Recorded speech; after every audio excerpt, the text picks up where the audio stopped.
오늘 우리에게 주시는 말씀은 디도서 2장 11절에서부터 15절까지 말씀입니다.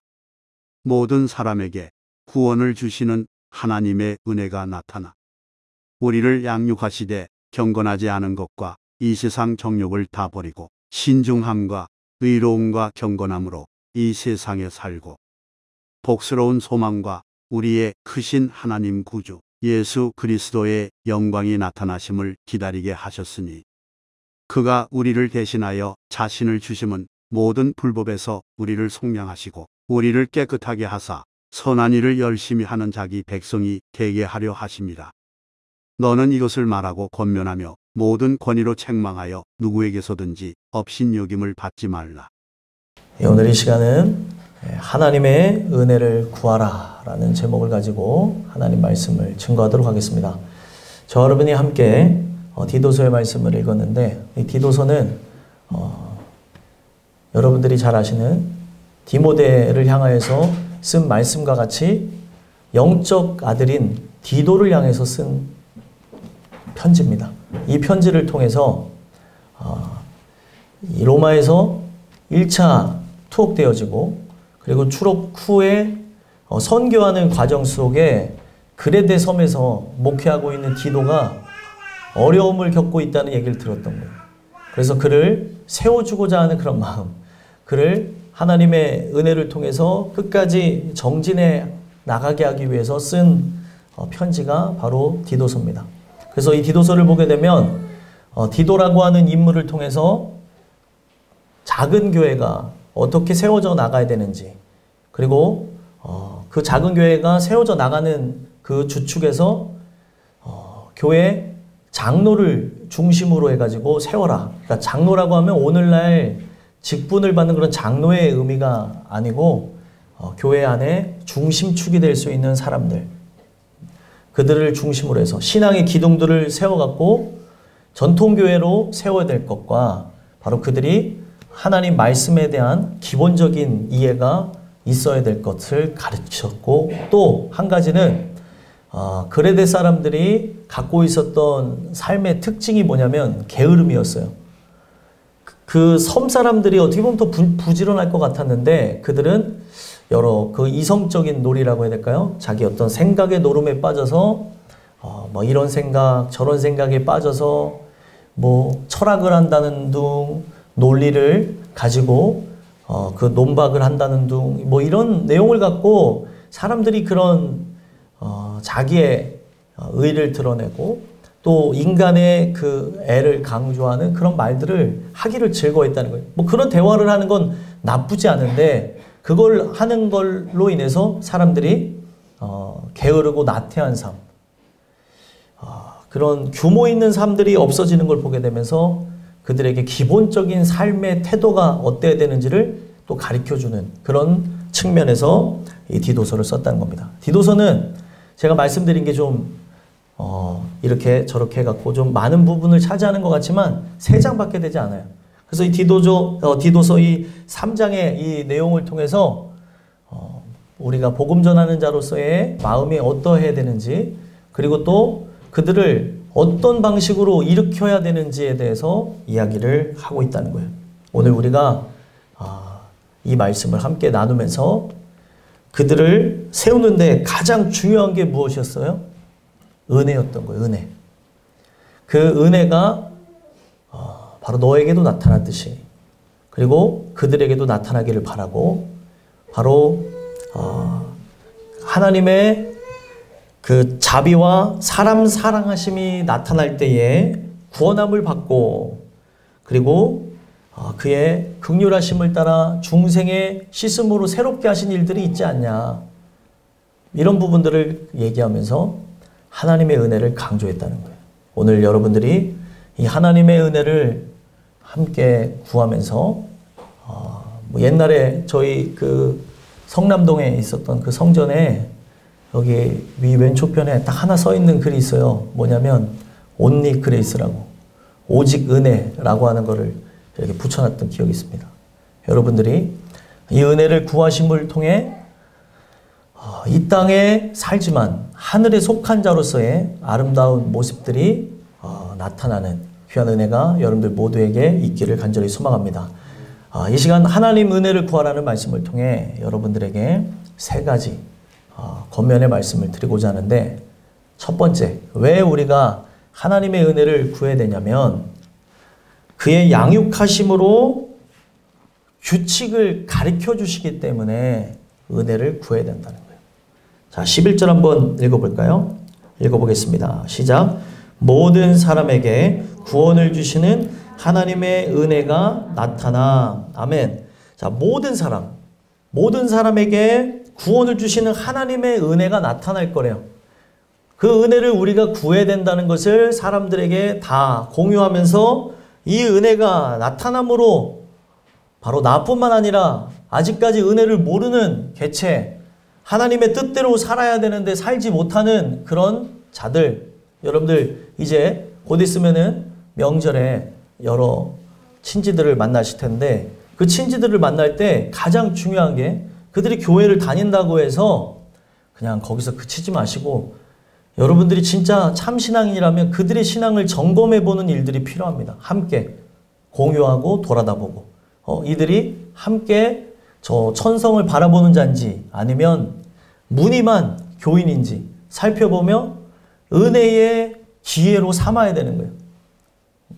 뭐 이때 집회하는 교회도 많은데 저는 그거에 대해서도 참 좋다고도 생각하지만, 반면에 나만 구원받는다는 생각을 가지면 내 동기간들은 어떻게 하냐는 거예요. 이 명절 때 오고 가는 거 힘이 들죠. 하지만 그 오고 가는 그 길을 하나님께서 보호하시고 거기서 사람들을 만났을 때 은혜의 기회 시간으로 만들어야 되는 거예요. 그래서 여기에 12절에 보게 되면 우리를 양육하시되, 자, 이 은혜가 하는 게 가장 중요한 게 뭐예요? 양육하신다는 거예요. 양육이 뭐죠? 양육은 우리가 이 땅 가운데 온전한 사람으로 자라날 수 있도록 기초적인 거를 가르치는 거를 양육이라고 합니다. 네? 지금 저 뒤에도 지금 오전도사가 저기 예설이가 이랬더니 야 조용히 해. 그러니까 저 예설이가 딱 쳐다보잖아요. 이렇게 예배 시간에 조용히 해야 되나 보다. 큰아빠? 이러잖아요. 저기. 예, 아주 드라마틱하게 잘 이끌어줘요. 큰아빠? 이러잖아요. 이게 진짜 큰아빠라고 하는 건지 뭔지 모르지만 제 귀에는 큰아빠라고 들려요. 근데 어떨 때는 컨디션이 안 좋으면 은하아빠라고 부르더라고요. 나중에 자식이 태어나면 은하라고 줘야 되나. 은하아빠 그러더라고요. 큰아빠라고 하는 거겠죠. 근데 어찌됐든 이 양육이라고 하는 것이 그 가장 우리 인간이 살아가는 데서 기초적인 거를 가르치는데, 사람들은 신앙인을 양성해낼 때, 신앙인으로 기를 때에도 사람이 뭔가 가르쳐야 된다고 얘기하잖아요. 만약 사람이 뭔가를 가르쳐야 된다면 저는 여러분들에게 권면드리고 싶은 것은 삶으로 가르쳐야 되는 거예요. 그래서 여기서도 얘기하는 게 뭐예요? 하나님의 은혜가 나타나서 우리를 양육하실 거다.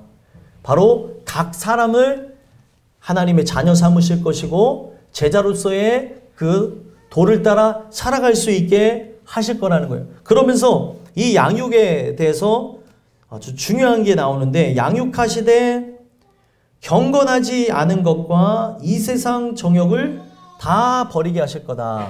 자, 이게 뭐냐면 규칙을 가르쳐 준다는 거예요. 진짜 신기한 게 아이들이요, 생후 4개월 지나게 되면, 제가 그런 보고서 같은 거 읽는 거 좋아해서 이렇게 보면은 생후 4개월이 지나면 아이들이 선악간에 대해서 분별할 수 있는 그런 게 조금씩 생겨난대요. 사람의 소리를 알아들으면서. 그래서 생후 6개월 때부터는 음의 높낮이를 가지고 아이들을 훈육해야 되는데, 가장 중요한 게 부모가 자녀를 양육할 때 가장 중요한 게, 이 모든 게 여러분들 어디서 나왔냐면 성경에서 나온 거예요. 성경에서 뭘 가르쳐요? 아이들이 가장 그 어렸을 때 태어남과 동시에 발달하게 되는 게 뭐냐면 청각이에요. 청각에서 시각으로 이제 바뀌어져 가는 건데, 가급적이면 시각적인 자극은 많이 주지 않도록 하면서 양육을 해야 이 아이가 살아가면서 굉장히 지혜로운 아이가 될 수 있다. 세상도 동의하는 바예요. 그래서 많은 이런 우리가 핸드폰 같은 것들을 가급적이면 3세 이전까지는 보여주지 말아야 된다. 그리고 더 길게는 7살, 더 길게는 진짜 말이 안 돼요. 더 길게는 13세 이전까지 웬만하면은 이런 부분들에 대해서 잘 접하지 않는 게 좋다고 얘기해요. 왜 그러냐면 13세 이전에 정서가 딱 이렇게 정립이 되고, 그리고 우리가 3살 버릇 여든 간다 그러죠? 이 3세 이전에 아이들의 그 두뇌가 거의 80% 정도가 다 형성이 된다고 하는 거예요. 근데 80%가 형성이 되는 그 부분 속에서 아이들이 이런 시각적인 자극을 받게 되면 눈으로 본 것에 따라서만 생각을 하게 되니까 가급적이면은 이 아날로그를 통해서 보는 거, 그런 거는 상관이 없지만 디지털화되어져 있는 걸 보게 되면 전두엽에 이상이 생길 수가 있다는 거예요. 그래서 오늘날 이 가장 각광받고 차세대 사람들이 주목해야 될 게 뭐냐면 발달센터라고 하는 얘기가 있어요. 왜냐하면 그만큼 핵가족화되어지면서 자연스럽게 옛날 부모님들은 대가족화되어져 있는 사회에서 자녀들을 기르다 보니까 알아서 크는 게 진짜였어요. 근데 지금 알아서 클 수가 없어요. 그렇기 때문에 그런 환경 속에서 가장 중요한 게 뭐냐면 이 3세 이전에 청각적인 훈련들을 계속 해야 되는데 성경에 뭐라고 얘기하고 있어요? 이스라엘아 들으라. 어렸을 적부터 계속 들려주라는 거예요. 그래서 이스라엘이 감격스러운 게 뭐예요? 13세 이전에 모세오경을 진짜 정통 유대인이라고 하면은 다 암송하게 되잖아요. 거기는 머리가 좋은 사람도 있고 머리가 나쁜 사람도 있는데 반복 훈련을 통해서 계속 할 수 있게 하는 거예요. 그게 뭐냐? 양육이라는 거죠. 계속 가르쳐주는 거예요. 그래서 생후 6개월부터 갑자기 아이를 가르치는 시간이 되어졌는가 라고 할 수 있는데 가장 중요한 게 생후 6개월서부터 해야 되는 게 음의 높낮이를 갖고 아이들에게 할 수 없는 것을 위주로 가르쳐야 된다는 거예요. 아이들은 가급적이면 눈앞에 보여지는 모든 것들을 할 수 있게 만들되 할 수 없는 것들, 그런 것들을 가지고 안 돼라는 말, 좋지 않은 말이지만 부정적인 말이지만 그 생후 6개월부터는 안 되는 것을 정해갖고 정확한 높낮이를 갖고 훈육을 해야 된다고 합니다. 바로 우리가 지금 읽은 이 부분이 안 되는 거죠. 우리가 인생을 살아가면서 가까이 하면 안 되는 것들. 그런데 이 높낮이를 갖고 아이들은 부모의 표정과 높낮이를 갖고 그 언어를 습득하고 감정을 이해하기 때문에 제가 아이를 가지고 이렇게 실험을 하면 안 되는데 똑같은 높낮이를 갖고 이놈 안 돼, 이놈 안 돼, 아니까 저기 저 보세요, 저기 반응하잖아요. 예? 자기가 뭔가 잘못하는가 하고 반응을 하잖아요. 똑같은 그 톤을 갖고 짜장 하니까 애가 울더라고요. 그게 뭐냐면 아직 이 단어에 대해서 분별할 수가 없는 거예요. 근데 쟤는 눈치가 빠내서 짜장, 여기 똑같은 아이들이 자라났어요. 저기 부목사님 댁에서 자라났는데 다른 애들은 짜장하는 이게 한 저기 2살 때까지 짜장해도 울었는데 쟤는 짜장하면은 웃더라고요. 그래서 제가 바꿨어요. 짬뽕 하니까 울더라고요. 그건 몰랐죠. 짬뽕 할 줄은 몰랐던 거. 짬뽕 하니까.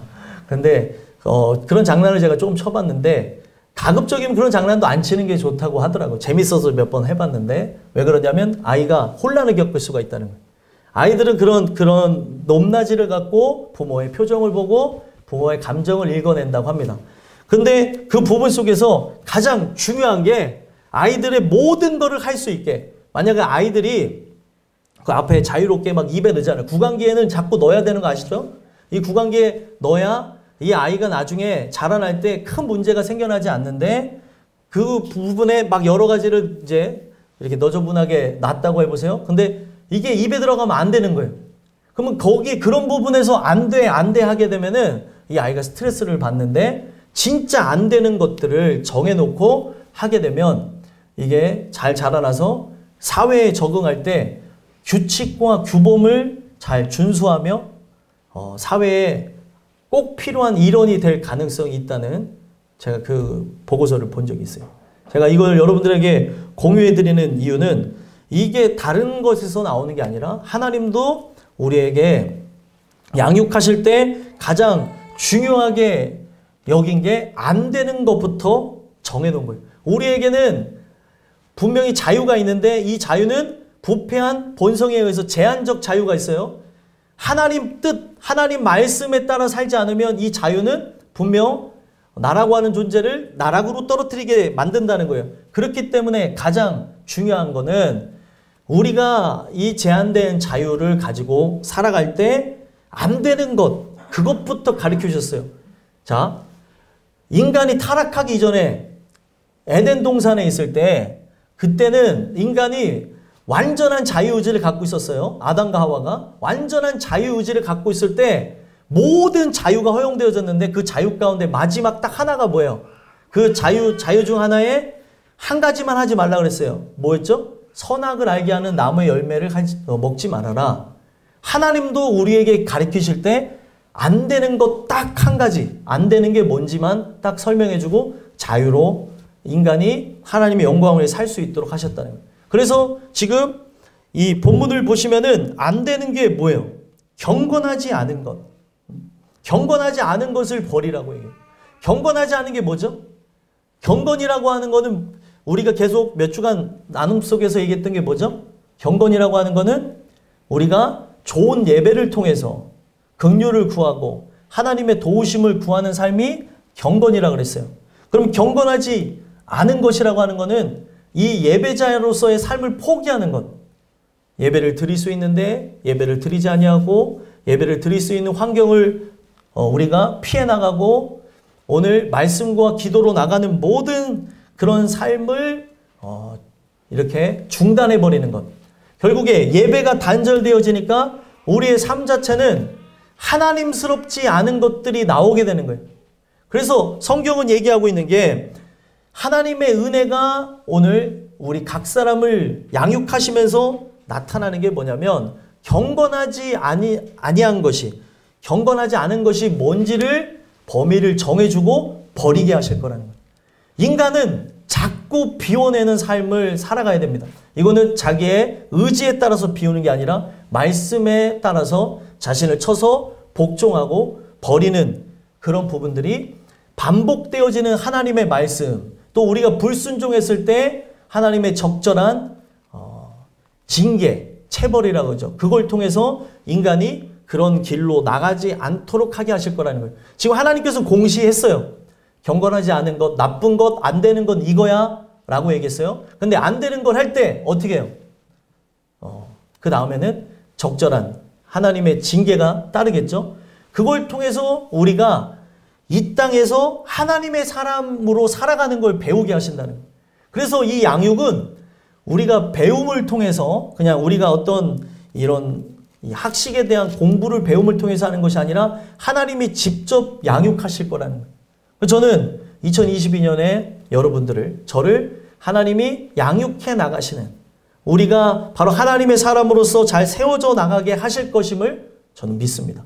그래서 여러분들이 이것을 소망하면서 나간다면 여러분들이 시간이 지나면 지날수록 어떤 일이 일어난 거예요? 경건하지 않은 그런 모습에서는 이제는 경건한 모습, 하나님스러운 것이 나오는 그런 모습들이 나타날 거라고 저는 믿습니다. 그리고 또 이 경건하지 않은 것을 버리고 또 뭘 버리래요? 이 세상 정욕을 다 버리고. 자, 정욕은 이 세상에 있는 것들이래요. 요한 1서에 보니까. 근데 이게 뭐예요? 육신의 정욕. 육체를 갖고 있으면서 올라오는 정욕이 있고, 이 육체를 가지고 눈으로 보는 것을 통해서 들어오는 안목의 정욕이 있고, 사람들과 함께 살아가면서 나 자신을 드러내려고 하는 이생의 자랑이라는 게 있습니다. 오늘날 이런 모든 것들이 인간의 본능이에요. 그런데 이것을 버리게 하실 거라는 거예요.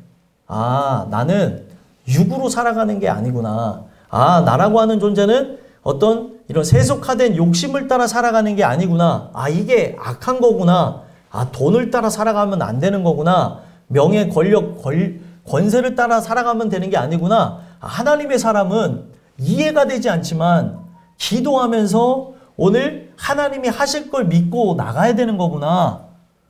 이런 부분을 보게 하시는 거라는 거예요. 참 은혜로 산다는 거는 여러분들 상식 이하로 살아갈 때가 많아요. 참 상식적으로 살면 좋겠어요. 근데 상식 이하로 살아가는 걸 통해 진짜 그리스도인이 아니면 왜 저 사람이 이러한 결정을 했지 이해가 안 되는 부분을 볼 때가 있다는 거예요. 그래서 저는 이 메시지를 통해서 여러분들에게 함께 공유하고 싶은 건 뭐냐면 이 세상 정욕을 다 버리게 하는 거는 바로 그분의 양육 방침이에요. 오늘 내 인생에 살아가야 될 규칙을 정해주는 거예요. 버려야 될 게 무엇인지. 너는 이 세상 사람들 대다수가 걸어가는 길로 가면 안 된다. 큰 길, 그리고 멸망으로 인도하는 길은 크고 사람들이 많이 찾는다고 얘기하죠. 그러나 구원으로 인도하는 그 문은 그 길이 좁고 협착하여 찾는 이가 적다. 너는 어디로 향해서 나가고 있니? 계속 우리를 양육해 나가고 있다는 거예요. 오늘 이 주시는 이 메시지를 통해서 그러니까 왜 말씀을 들어야 하는가도 연결이 되는 거죠. 말씀을 들어야지만 양육이 되어지는 거예요. 아, 내가 또 착각했네. 아, 내가 또 아차하는 순간 내가 또 이런 결정을 했네. 또 이와 같은 것을 따라서 나가고 있네. 하나님은 계속 말씀하는 거죠. 근데 이 말씀을 듣고도 깨닫지 못하면 하나님이 쓰시는 방법, 여러분들이 택한 백성이라고 한다면 우리의 삶의 작은 일들, 징계를 통해서 반드시 여러분들을 선회시키는 일들을 하실 거라는 거예요. 오늘 우리는 그거를 기대해야 되는 거예요. 징계를 맞더라도 징계가 없으면 사생자래요. 내가 죄악을 범하면서 살아가는데 아무 일도 일어나지 않아요. 그럼 하나님이 날 버린 거 아닌가? 이런 두려움이 있어야 되는 거예요. 내가 주님 뜻대로 살지 않는데 아무 일이 없다. 이거는 하나님이 나를 내버려 두신 건가? 돌아봐야 된다는 거라는 거죠. 오늘 주시는 이 메시지를 통해서 여러분들이 하나님의 그 양육하심을 통해서 규칙을 정해 나가는, 안 되는 게 무엇인지를 정확하게 알고 나가는 귀한 은혜가 있게 되기를 간절히 소망합니다. 두 번째로 하나님의 은혜를 왜 구해야 되냐면 이 세상을 양육하심을 통해 살아가야 되기 때문에 오늘 이 하나님의 은혜를 우리가 구해야 된다는 거예요.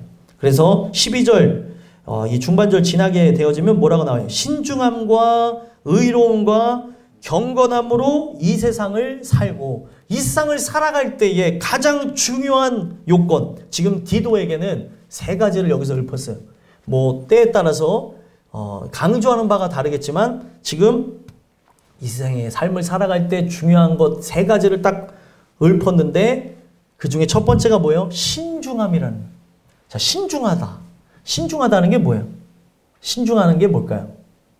어떤 선택을 해야 될 때 고민하는 것, 그것에 대해서 깊이 생각해 보는 걸 신중하다고 생각하죠.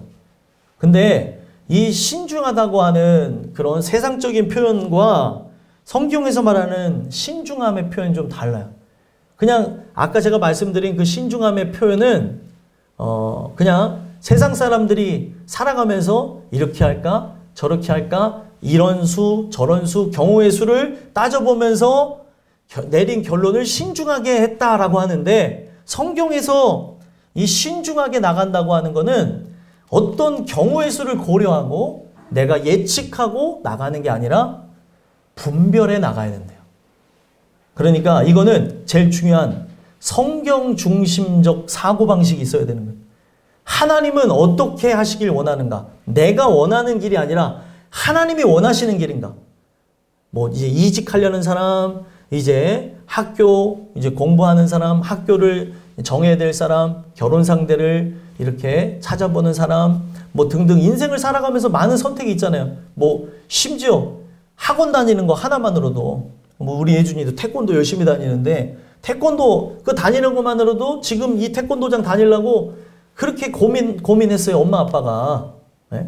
고민하다가 좋은 태권도장 이제 만나갖고 열심히 하고 있는데 모르겠어요. 지금 얘가 이제 펼쳐져 가야 되는 꿈은 주일날 나가서 겨루기를 해야 국가대표를 되는데 주일을 범하면서 국가대표를 한다? 이게 이러한 아주 원리 원칙 앞에서 고민해야 되는 보목사님과 또 사모님의 그런 또 그것을 바라다 보며 어떻게 해야 되지 하는 예준이. 예준이 뭐 아직 몰라서 그냥 그렇게 하지만 아주 신앙으로 살아가는 게 쉬운 게 아니기 때문에 그 주신 재능을 갖고도 어떻게 해야 되는가 돌아다 보면서 고민해야 되는 시점이 있다는 거예요. 아, 이렇게 되면 그러면 어떤 직업도 가질 수 없는 거 아닌가요? 그래서 신중해야 된다는 거예요. 왜요? 내가 이렇게 해가지고 하나님께 영광 돌리겠다는 목적, 또 하나님의 은혜로 살겠다고 하는 그런 진정한 깊은 고민 속에 하나님의 말씀과 함께 고민해 보지 않는다면, 누구나 생각할 때 국가대표가 돼서 금메달을 거른 다음에 하나님께 영광 돌립니다 하면은 좋다고 생각하지, 이거를 안 좋다고 생각할 사람이 어디 있겠냐는 거예요. 근데 그 사람이 그렇게 금메달만 걸고 하나님의 사람이 아니라면 이게 뭐가 의미가 있냐는 거예요. 고민해 볼 게 많은 거죠. 그래서 여기서 이 내용 속에서 이야기하고 있는 게 뭐예요? 신중함이라고 하는 거는 인간이 갖고 있는 그 영역에서의 사고방식이 아니라 하나님 중심적 사고방식과 같이 하나님이 어디에 이런 중점을 두고 있는가 말씀을 찾아보고 붙잡고 기도하고, 하나님의 생각과 인간의 생각은 정반대래요. 성경에서 얘기하기를. 그러면 신중하다는 건 뭐예요? 내가 믿겨지지 않고 그리고 두렵기도 하고 이렇게 하면 손해보는 게 맞지만 하나님 중심적 가치에 맞춰가는 걸 신중함이라고 하는 거예요. 오늘 여러분들에게 인생을 살아가면서 가장 중요한 신중함, 분별력을 갖게 되어지는 그런 역사가 일어났으면 좋겠어요. 그래서 뭐라고 얘기해요? 제가 자주 얘기하는 거죠. 너희는 이 세대를 본받지 말고 마음을 새롭게 함으로 변화를 받아 하나님의 선하시고 온전하신 뜻이 무엇인지 분별하도록 하라. 하나님의 뜻이 무엇인지를 분별해야 되는 거예요. 하나님의 뜻은 무엇인가? 하나님의 뜻은 이것이니 너희의 거룩함이라. 우리가 거룩해지고 정말 하나님의 영광을 위해 살아가는 건데 우리의 자녀나 부모나 우리 가까운 이들이 다른 곳을 향해서 나간다면 이걸 어떻게 나가야 되는가 고민하고 어떤 방식으로 접근해 가야 되는가 살펴봐야 된다는 거죠. 오늘 이 주시는 메시지에 의해서 만약에 내가 하나님 말씀과 위배되는 삶이라면 엄청난 재능을 갖고 있을지라도 이 재능이 하나님의 영광을 위해 산다고 하는 말만 있을 뿐 그것과는 정반대의 결과가 있다고 한다면 과감히 버릴 수 있는 게 그렇게 살아가는 게 진짜 그리스도인이라는 거예요. 그리고 또 여기서 뭐라고 얘기합니까? 의로움으로 이 세상을 살고. 자, 의로움으로 이 세상을 살아간다는 건 다른 게 아니에요. 나라고 하는 존재를 사람 앞에 드러내려고 드러내는 게 아니라 이 의라고 하는 게 데이크니오라고 하는 단어에서 왔어요. 보여지다. 뭐가 보여져야 되냐면 십자가 구속의 사랑과 은혜를 받은 것이 그 사람을 통해서 드러나야 되는 거예요. 연기하는 게 아니라 그리스도인인 척하고 연기하는 게 아니라 그리스도인으로서 지금 이 시간뿐만 아니라 직장에서도 사회에서도 누구를 만나든지 나타나야 된다는 거죠. 그래서 오늘 우리에게서 드러나야 되는 거는 바로 예수님이 보여주신 하나님의 의를 얻은 그 의가 드러나는 거라는 거예요. 이거는 드러날 수밖에 없는 거예요. 이 모든 부분이 사실은 빛과 연관되어진 거기 때문에 빛은 드러내려고 드러낸 게 아니죠. 빛 자체는 빛날 수밖에 없는 거예요. 성질이. 그렇죠? 근데 빛날 수밖에 없는 성질을 빛나야지 하는 거는 다른 거잖아요. 성질이 다른 개체가 흉내내는 격밖에 되지 않는데 여기서 말하는 의로움이라고 하는 거는 오직 우리가 십자가 긍휼을 구하는 그런 삶을 의미하고 있다는 거예요. 이 세상을 살아가면서 가장 중요한 게 십자가 밑에 내려간 아름다운 모습. 오늘 죄인으로서 하나님의 도우심을 구하는 삶이라는 거예요. 오늘 여러분들이 이 세상을 살아갈 때 이런 의로움과 함께 나가는, 내가 보여주려고 보여주는 게 아니라 보여질 수밖에 없는 빛과 소금의 역할을 감당하는 아름다운 모습들이 여러분들에게 있었으면 좋겠습니다. 그리고 여기에 마지막으로 얘기하는 게 뭐예요? 경건함으로 일상을 살고. 자, 이 경건함이 결국에 신중함과 의로움의 동력이 되는 거예요. 경건함이라는 게 뭐라 그랬죠? 몇 주간? 좋은 예배. 우리가 이 예배 가운데 긍휼을 구하며 그 긍휼이 여기심을 받게 되는 그것이 이 세상을 살아갈 때 신중하게 되어지고 의로움을 따라 살 수 있게 되어지는 거라는 거예요. 그러니까 오늘 우리가 이 예배에 참석하지 않는 것, 이 예배를 중요시 여기지 않는다는 것은 하나님의 양육하심을 저버리는, 나는 사생자가 되겠다는 거하고 똑같은 모습이라는 거예요. 예배 거부가 단순한 거라고 생각하면 안 됩니다. 예배 거부는 죽기를 자처하는 거하고 동일한 거고, 세상 말로 할 때는 바로 하나님 호적에서 나를 파는 그런 행위라는 거예요. 호적에서 파버리라고 하는 이런, 우리 세상 말을 할 때 있잖아. 너 자꾸 그러면 내 호적에서 파버린다. 예. 저는 도대체 호적에서 몇 번 파였는지 모르겠어요. 예. 대화 속에서 그런 거예요. 진짜 파인 건 아닌데 부모님이 화날 때만 너 자꾸 그러면 호적에서 파버린다. 이런 얘기 하잖아요. 오늘 우리가 지금 이 경건함으로 나가지 않는 모습, 하나님의 은혜와 긍휼을 예배 가운데서 공급받지 않는 이것, 예배가 중심이 돼야 되는 거예요. 교회 중심으로 항상 말씀과 함께 그 말씀을 부여잡고 기도하는 삶을 중심으로 나가야 된다는 거죠. 그렇게 나가지 않으면 이 땅의 삶 속에 신중함과 의로움이라는 것은 온데간데 없고 무질서하고 그리고 무의미하고 그리고 무가치한 삶을 위해서 살아가게 된다는 거예요. 오늘 주신 이 메시지가 여러분들 안에 새겨져서 하나님의 그 양육하심을 통해 분명 앞전에 두 가지를 나눴어요.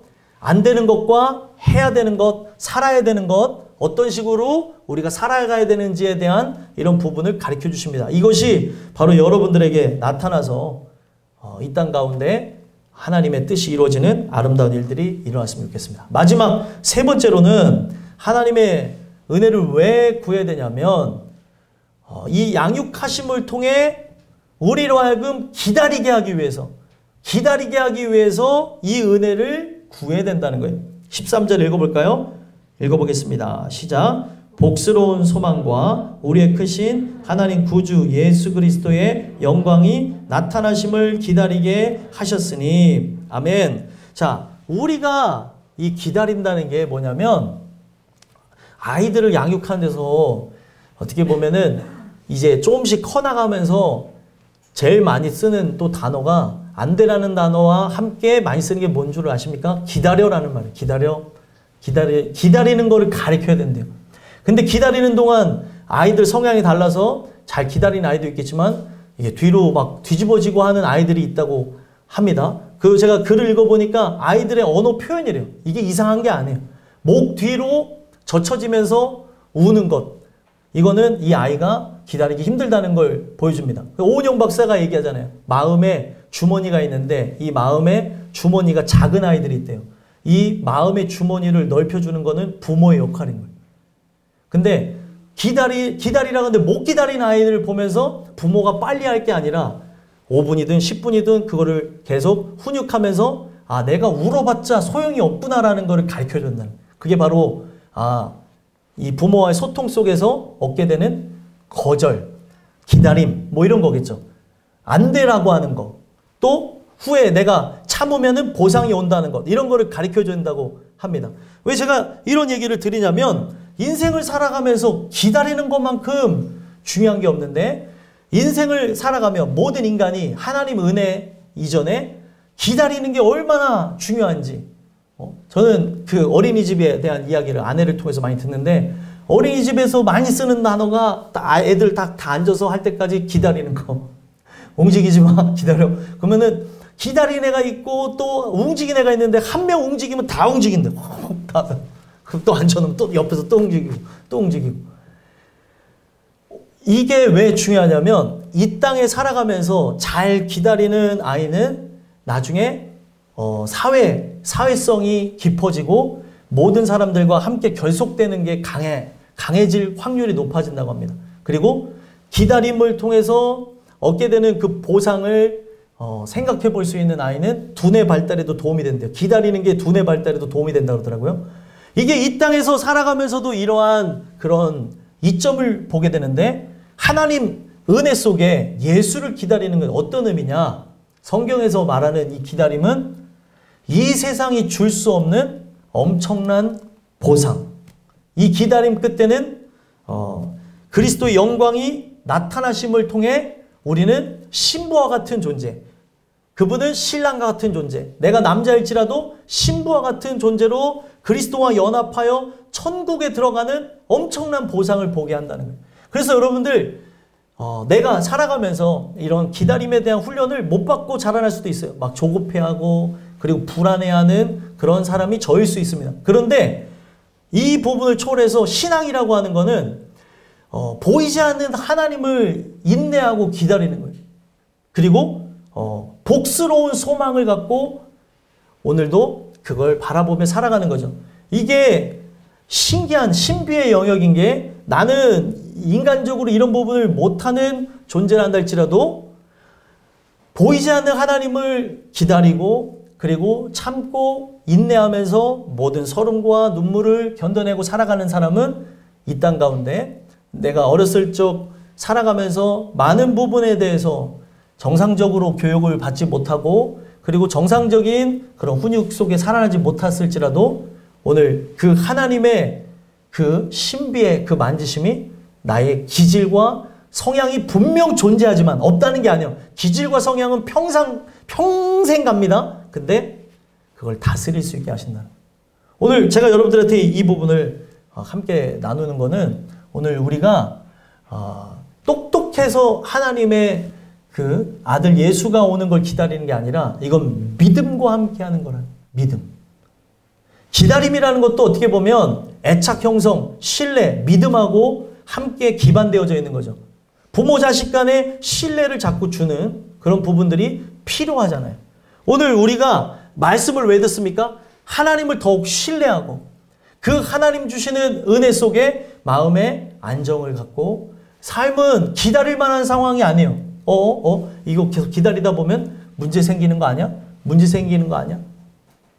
그래도 하나님을 의지한다면 기다릴 수 있어야 된다는 거예요. 그의 뜻을 따라서 나가는. 오늘 우리가 그 영광이 나타나심, 그리스도 영광이 나타나심을 기다리게 하신다는데, 오늘 여러분들을 바로 그러한 존재로 하나님의 자녀로서 지금 이 삶 자체는 점점 흉흉해져 가고 고통과 괴로움 그리고 아픔이 난무하는 상황일지라도 저 영원한 소망을 기다리게 하신다는, 이게 하나님과 나의 신뢰 속에서 나타나는 바로 복스러운 소망이고 기대감이에요. 근데 이게 진짜 신기한 영역인 게, 이 기대함이 우리의 삶의 모든 눈물, 고통, 괴로움도 이기게 하신다는 거예요. 오늘 우리는 살아가면서 제일 중요한 걸 배워야 되는 거예요. 기다려라는 거. 이걸 기다린 거에 대한 보상이 분명히 이 땅에서도 존재하듯이, 우리가 하나님의 아들 예수 그리스도를 기다리면서 우리가 하나님의 은혜 속에 살아가는 존재가 되어진다면, 하나님은 우리에게 저 영원한 천국이라고 하는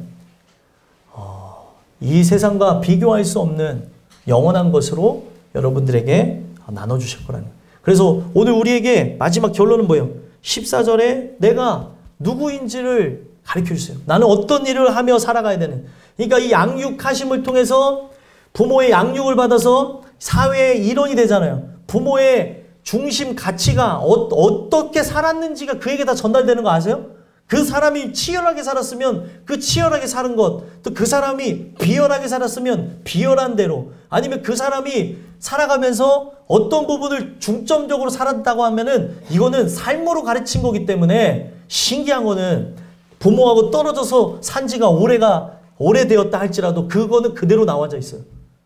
그래서 오늘 이 하나님이 우리를 양육하시면서 하나님이 우리에게 추구하는 바는 뭐예요? 14절입니다. 한번 읽어보겠습니다. 시작. 그가 우리를 대신하여 자신을 주심은 모든 불법에서 우리를 속량하시고 우리를 깨끗하게 하사 선한 일을 열심히 하는 자기 백성이 되게 하려 하심이라. 아멘.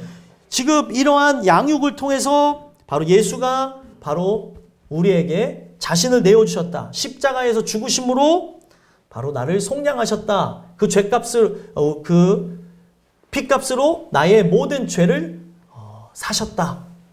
바로 그런 얘기를 하면서 우리는 깨끗해진 거고 이 양육하심을 받음으로 우리는 어떻게 되어지는 거예요? 세상 사람들이 살아가는 그런 중심 가치를 따라 자기를 위해 살아가는 게 아니라 바로 하나님을 위해 살아가는 선한 일을 열심히 하는 자기 백성, 왕을 알고 그 왕을 위해 살아가는 백성이 되게 하는 게 목적이라는 거예요. 나를 위해 살아가는 게 아니에요. 왕을 위해 살아가는 거죠. 그 왕을 위해 살아간 자가 왕의 혼인잔치에 들어가서 그 왕과 함께 살아가게 되는 거예요. 여러분들이 그 왕을 위해 살아가는 걸 통해 성경은 우리에게 내린 결론이 뭐냐면 너가 이 땅에서 종노릇하며 왕을 위해 살아갈 것이냐? 그렇다면 너가 저 영원한 천국에서 왕노릇할 것이다. 이 얘기를 해요. 근데 너가 이 땅에서 왕과 같이 살아가면서 그의 종노릇하기를 거부한다면 너는 저 영원한 천국에서 종노릇하게 될 것이다. 결국에 이 종노릇한다고 하는 것은 다른 측면에서 보게 되면 들어가지 못한다고 하는 걸 얘기하는 거예요. 오늘 우리가 이 메시지를 통해서 여러분들이 제가 앞전에 드린 이 말씀 양육하심을 통해서 안 된다고 하는 규칙을 얻고 바로 양육하심을 통해서 이 땅에 살아가야 되는 그런 뭘 가지고 살아가야 되는지를 알게 되어지고 또 기다리는 것을 알게 되어진다면 오늘 우리가 어떤 존재가 되어진다는 거예요? 선한 일을 열심히 하는 자기 백성으로 하나님이 바꿔가신다는 거예요. 선한 일이 뭐예요? 하나님이 바라시는 일이에요. 우리가 바라는 일은 악한 일이에요. 그걸 딱 정하셔야 돼요. 아, 내가 바라는, 내 육신적으로 바라는 건 악한 일이구나. 그래서 육신적으로 바라지 말고 하나님의 뜻이 무엇인지를 분별하면서 나갈 때 여러분들은 악한 일을 도모하는 자가 아니라 선한 일을 도모하는 자가 될 거예요. 그래서 그 자기 백성으로 결국에 이 땅에서 왕을 위해 살아가지만 결국에 이거는 뭐예요? 여러분들이 왕의 수업을 받고 있다는 거예요. 이 땅에 살아갈 때 사람들은 낯설죠. 천국의 방식으로 살아가니까. 생활 방식이 이 세상 사람들 방식하고 달라요. 천국의 방식으로 살아가니까 이해하지 못하고 비판하고 정죄할 수 있어요. 그런데 훗날에 보게 되면 여러분들 이런 거는 진짜 피곤하신 분들 정하셔야 되는 거예요. 아, 나는 이 땅에서 지금 뭘 받고 있는 거예요? 왕의 수업을 받고 있는 거예요. 아, 내가 저 영원한 천국에서 그 천국에 들어가 천국을 치리할 만한 생활 방식을 배우고 있구나. 그러니 여러분들 목적이 있는 사람은 이 부분을 견딜 수 있는 거죠. 오늘 여러분들이 그렇게 하나님이 살아가게 하시기 위해서 부르셨다는 것을 기억하고 여러분들만 그렇게 살아가는 게 아니라 많은 사람들에게 권면하고 세우는 일들이 일어났으면 좋겠어요. 마지막 15절 읽어보겠습니다. 시작. 너는 이것을 말하고 권면하며 모든 권위로 책망하여 누구에게서든지 업신여김을 받지 말라. 아멘. 자, 여러분들 내가 그리스도인으로 살아가는 이 부분, 그리스도 살아가는 게 많은 사람들에게 업신여김을 받는다고 생각하며 그리스도인으로서의 정체성, 그리스도인으로서의 그런 내가 말해야 되는 일 모든 자세를 포기하는 분들 있죠. 이거는 잘못된 거고 진짜 업신여김은 뭐냐면 세상적으로 우리가 사람들에게 인정받는 삶이 아니라는 것을 기억했으면 좋겠어요. 누구에게서든지 업신여김을 받지 말라. 이 땅에선 분명히 내가 주님의 뜻을 따라 살아가는 걸로 업신여김을 받을 수 있어요. 하지만 이게 시간이 지나고 심판대에서 나의 모든 억울함과 고통이 풀어지는 날이 올 거라는 거예요. 그래서 여러분들은 누군가에게 예수님 때문에 업신여김을 받았다면 이거는 반대로 성경에서 우리가 기억해야 되는 게 뭐예요? 하늘에서 너희의 상이 큼이라. 성경에서 말하는 그 의미를 기억해야 된다는 거예요. 내가 만약에 그렇게 살지 않는다고 한다면 진짜 이거는 그리스도인으로서의 가치를 포기하고 업신여김을 받을 만한 행동이라는 거죠. 진짜 참 그리스도인이라고 한다면 15절 초반에 이것을 말하라고 얘기해요. 항상 여러분들 증거하시고 이거를 권면하며 모든 권위로 책망하시기를 바랍니다. 그래서 우리가 이제 명절을 지내게 되잖아요. 이 명절 지내면서 뭐 특별하게 안 만나시는 분들도 있지만 동기간들을 만나기도 하고 또 친구나 지인들을 만나게 되면서 그들에게 전달해야 되는 게 뭐예요? 세상의 가치를 갖고 살아가는 그들에게 말하고 권면해야 되는 거예요. 곁에서 불러줘야 되는 이탈자들을 불러야 되지 않겠어요? 궤도 안으로 들어가서 갈 수 있게끔. 그리고 그렇게 듣지 않는다면 뭐예요? 권위로 책망하라. 인생의 참된 가치가 뭔지 가르쳐줘야 되는 거죠. 그렇지 않는다면 어떻게 되는 거예요? 그들이 언젠가 영벌에 들어갈 것이기 때문에 권위로 책망하는 것으로 이야기를 맞추고 있다. 오늘 여러분들이 하나님의 양육을 받는 존재라고 한다면, 하나님의 은혜를 통해서 오늘 우리가 양육받는 존재라고 한다면 어떤 누군가가 또다시 하나님 앞에 양육받기를 바라면서 하나님 앞에 사랑받는 아들, 딸들이 되길 바라며 이 복음을 증거하셨으면 좋겠어요. 여러분들이 증거하며 그렇게 삶을 살아가게 되어질 때 여러분들을 통하여서 귀한 일들이 나타나게 될 줄 믿습니다. 기도하겠습니다.